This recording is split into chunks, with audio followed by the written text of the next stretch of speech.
सिवान जिले के एक कोने में बसा छोटा सा गांव था, जिस गांव का नाम ब्रह्मग्राम था। सुबह का मतलब यहाँ था मंदिर की घंटियों की गूंज, धूप में उड़ता धुआं और हर आंगन में अगरबत्ती की महक। दोस्तों, गांव के बीचों बीच खड़ा था 500 साल पुराना मंदिर। वो शिव जी का मंदिर था। गांव का पुजारी पंडित वेद प्रकाश शास्त्री न केवल पुजारी बल्कि गांव का धार्मिक फैसला करने वाला मुखिया भी था। दोस्तों, उनकी कड़ी दिनचर्या, गंभीर चेहरा और गहरी नजरों के लिए लोग उसे मानो भगवान का प्रतिनिधि समझते थे। वह कम बोलता था, कभी मुस्कुराता नहीं था और उनकी मौजूदगी में लोग सीधे खड़े हो जाते थे। लेकिन उस सख्त चेहरे के पीछे एक राज था, एक सपना जो बार बार आता था। सपने में वह देखता कि एक बड़ा क्रूस, एक सफेद वस्त्र पहने आदमी और एक गूंजती आवाज कि मैं ही सत्य हूँ। रात की बेचैनी। वेद प्रकाश कई बार आधी रात को पसीने से तर तर उठ बैठता था। दोस्तों, मन में सवाल था कि मैं तो शिव का भक्त हूँ, फिर ये अजनबी कौन है जो मुझे पुकारता है। मंदिर के गर्भगृह में बैठे ही उसे एहसास होता कि जैसे कोई देख रहा हो, जैसे पत्थर की मूर्तियां भी अब उसे पहचानती नहीं हो। एक रात जब वह मंत्र जप कर रहा था, अचानक दीप बुझ गया। अंधेरे मंदिर का वातावरण ठंडा हो गया और फिर वही उजाला। लेकिन ये कोई साधारण प्रकाश नहीं था। दोस्तों, ये मानो उनकी आत्मा के अंदर तक पहुंच रहा था। आवाज आई, वेद प्रकाश, मुझे पहचानो। मैं ही जीवन का मार्ग हूँ। वह सिहर उठा, जल लेकर शिवलिंग पर डाला और चिल्लाया, कौन है तुम?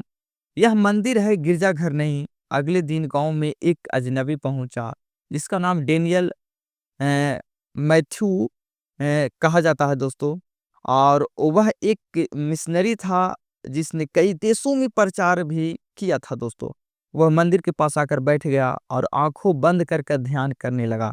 पुजारी को खबर लगी।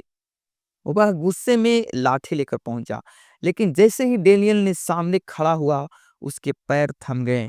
डेनियल ने आंखों खोली और कहा, तुम वही हो जिसे प्रभु ने चुना है। वेद प्रकाश के शरीर में सिहरन दौड़ गई, मानो किसी ने उसके भीतर झांक लिया हो। कुछ दिनों बाद मंदिरों में अजीब घटनाएं होने लगी। मूर्तियां हल्की हल्की सिसक जाती, शिवलिंग पर चढ़ाया जल सूख जाता और मंत्र जपते समय उनकी जुबान लड़खड़ाने लगती। गांव वाले डरने लगे, किसी ने मंदिर पर टोना कर दिया है, ऐसे लोगों का कहना हो गया। लेकिन वेद प्रकाश के मन में तो कुछ और चल रहा था। दोस्तों, उसे महसूस हो रहा था कि यह किसी बड़े सत्य का संकेत है। उस रात मंदिर सुना था, घंटी की आवाज बंद हो चुकी थी, सिर्फ दीपक की लौ कांप रही थी। वेद प्रकाश अकेला गर्भगृह में बैठा था, पर दिल में बेचैनी बढ़ती जा रही थी। दोस्तों, जैसे कोई आने वाला हो। दरवाजा चरमराया। डेनियल धीरे से अंदर आया और बोला, क्या तुम्हारा यीशु चाहता है कि मैं अपने देवताओं को छोड़ दूं? डेनियल मुस्कुराया और बोला, नहीं, वह तुम्हारा अतीत मिटाना नहीं चाहता, वह चाहता है कि तुम सत्य को पहचानो। वेद प्रकाश ने भौहें सिकोड़ ली और सत्य क्या है पूछने लगा। डेनियल ने अपनी बाइबल खोली और पढ़ा, मैं ही मार्ग, सत्य और जीवन हूँ। बिना मेरे कोई पिता के पास नहीं आता, जैसे कि यूहन्ना का 14:6 में लिखा हुआ है। वेद प्रकाश सन्न रह गया। ये वही शब्द थे जो उनके सपनों में गूंज रहे थे। अब हर रात वह चुपके से बाइबल पढ़ता और दिन में शिव पुराण का पाठ करता। दोनों विश्वासों के बीच उनका मन मानो रस्साक काशी में था। अगर मैं यीशु को मान लूं तो मेरा धर्म, मेरा पद सब खत्म हो जाएगा, यह सोचता रहा। लेकिन अगर ना मानूं तो क्या मैं उस सच्चे परमेश्वर से दूर रह जाऊंगा? जल्दी ही गांव वालों को भनक लग गई कि पंडित किसी ईसाई प्रचारक से मिल रहा है। पंचायत बैठी और फरमान सुनाया, अगर पंडित मसीह की बात करेगा तो मंदिर से निकाला जाएगा। पर जब वेद प्रकाश को लोगों की मंजूरी नहीं, शांति की तलाश थी। एक रात ध्यान से बैठे बैठे उसे दर्शन हुआ, पूरा मंदिर आग की लपटों से घिर गया। वही क्रूस, वही आवाज, अब समय है, या तो मुझे अपनाएगा या यह मंदिर तुझसे दूर हो जाएगा। वह चौंक कर उठा और दीपक सचमुच बुझा हुआ था और सीढ़ियों पर बैठकर हाथ में बाइबिल लेकर उन्हें अपनी पहली बार मुस्कुराया। प्रभु यीशु, अगर तू सत्य है तो मुझे दिखा तू कौन है। तभी आसमान से एक तेज चमकदार रोशनी उतरी जो सिर्फ वेद प्रकाश को दिखाई दी। रोशनी के उतरने के कुछ ही पलों बाद वेद प्रकाश बेहोश होकर मंदिर की ठंडी फर्श पर गिर पड़ा। उसने आखिरी बार वो आवाज सुनी, मैंने तुझे बुलाया है, अब तेरी यात्रा शुरू होती है। अगले दिन सूरज चढ़ते चढ़ते पूरा गांव मंदिर के बाहर जमा हो गया। लोगों ने दावा किया कि रात को मंदिर से रोशनी निकली थी। कुछ बोले पंडित पर श्राप लगा है, कुछ ने उंगली डेनियल की तरफ उठाई, ईसाई ने जादू कर दिया।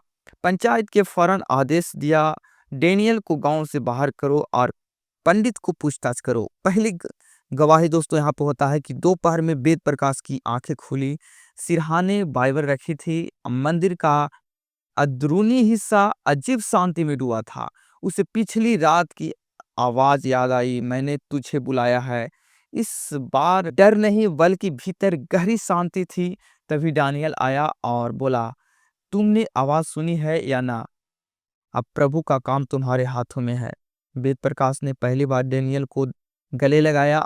कुछ ही दिनों बाद दोस्तों गांव के एक किसान ने अपना 8 साल का बेटा लाकर कहा, ये जन्म से बहरा है, क्या तुम्हारा यीशु कुछ कर सकता है? वेद प्रकाश बोला, मैं चमत्कार करने वाला नहीं, लेकिन अगर यीशु चाहे तो यह बच्चा सुन सकता है।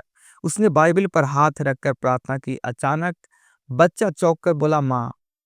गांव में सन्नाटा छा गया। फिर खबर आग की तरह फैल गई, पंडित अब ईसाई बनकर चमत्कार कर रहा है। मंदिर के समर्थक, साधु और तांत्रिक भड़क उठे। गांव के बाहर रहने वाले नागा बाबा ने ऐलान किया, यह आदमी गांव की आत्मा को भ्रष्ट कर रहा है। उस रात उसके घर के बाहर नींबू मिर्चा और राख का गोला रख दिया गया। सुबह वेद प्रकाश ने उठकर कहा, मेरा प्रभु मृत्यु पर भी विजय विजय है, ये मुझे क्या कर पाएगा। अब गांव दो हिस्सों में बढ़ चुका था दोस्तों। कुछ उसे गद्दार कहते, कुछ मसीह का सेवक। डेनियल ने उसे चर्च से जाकर समझाया डेनियल ने उसे चर्च ले जाकर समझाया, जब तुम बपतिस्मा लोगो तो तुम सिर्फ एक पुजारी नहीं रहोगे, तुम मसीह के योद्धा बन जाओगे। उस रात वेद प्रकाश ने शिव पुराण और बाइबल दोनों को सामने रखकर प्रार्थना की, जीवित परमेश्वर, अगर तू सत्य है तो तू इन झूठों बंदरों को तोड़ दे।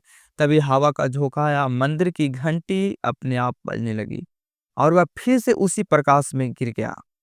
रविवार की सुबह सिवान के एक छोटे चर्च में सिर्फ 10 लोगों के सामने डेनियल ने पूछा, क्या तुम यीशु को अपना उद्धारकर्ता मानते हो? वेद प्रकाश ने कहा, हाँ, मैं उसे अपना प्रभु मानता हूँ। पानी में उतरते ही उसका चेहरा चमक उठा, मानो सालों का डर और भ्रम धुल गया हो। बपतिस्मा के बाद गांव में बिजली गुल गई, पर अच्छी बात यह है कि सिर्फ वेद प्रकाश के घर में उजाला था। बिना किसी जनरेटर के लोग डर और शक में बट गए। कुछ बोले ये ईसाई का जादू है, कुछ फुसफुसाए शायद ये सच में जीवित परमेश्वर का हाथ है। अगले दिन उसके घर में 12 पत्थर फेंके गए। मंदिर की दीवार पर लिखा गया, ईसाई पुजारी यहाँ नहीं चलेगा। पंचायत ने खुलकर कह दिया, या तो मसीह को छोड़ो या गांव को छोड़ दो। वेद प्रकाश ने शांत स्वर में जवाब दिया, पहले मैं मृत्यु को पूजा करता था, अब मैं जीवित परमेश्वर की सेवा कर रहा हूँ। अगर वो मेरा प्रभु है तो मैं उसे नहीं छोड़ सकता। एक रात किसी ने पत्थर फेंककर उसके बेटे अर्जुन के सिर पर चोट पहुंचाई। पत्नी गायत्री डर गई और बोली, क्या सच में यीशु इतना महान है कि हम सबकी जान खतरे में डाल दे? वेद प्रकाश चुप रहा, लेकिन अंदर आग जल उठी। कुछ दिन बाद गायत्री की माँ लकवे से पीड़ित हो गई दोस्तों। गायत्री ने तंज किया, अगर तुम्हारा प्रभु सच्चा है तो मेरी माँ को खड़ा कर दिखाओ। वेद प्रकाश ने 1 घंटे प्रार्थना की, बाइबल से कहा, उठ अपनी खाट उठाकर चल। और देखते ही देखते गायत्री की माँ ने पैरों को हिलाया, फिर खड़ी हो गई।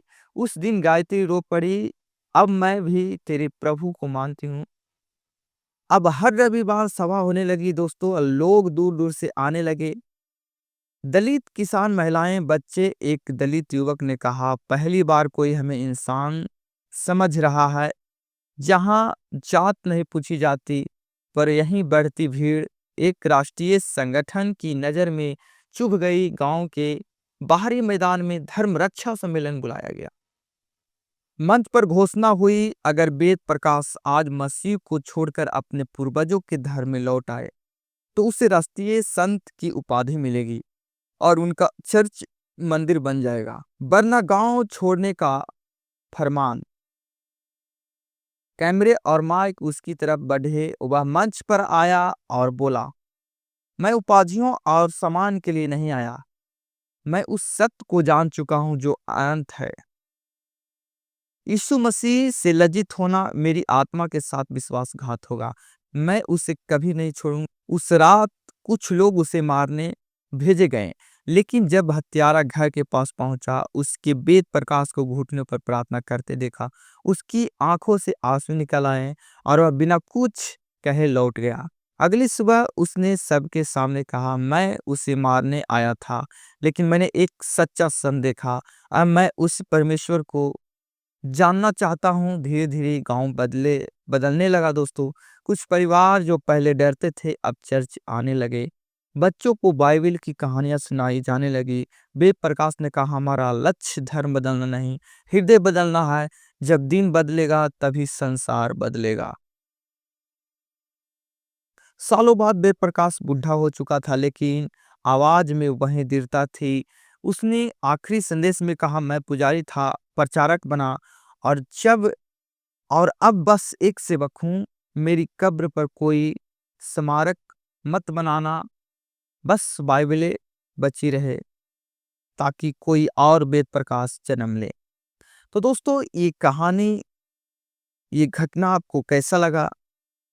चैनल पर फर्स्ट बार आए तो प्लीज चैनल को सब्सक्राइब करना। ऐसी ऐसी प्रभु यीशु मसीह का कहानियां इस चैनल पर आते रहता है और सच्ची घटना आते रहता है। आप लोग प्लीज इस चैनल को सब्सक्राइब करके रखें ताकि नेक्स्ट एपिसोड में हम दोबारा आपसे मिलें इससे भी अच्छे अच्छे चमत्कारी कहानियां को लेकर। तो चलिए, आज तक के वीडियो इतने रहेंगे।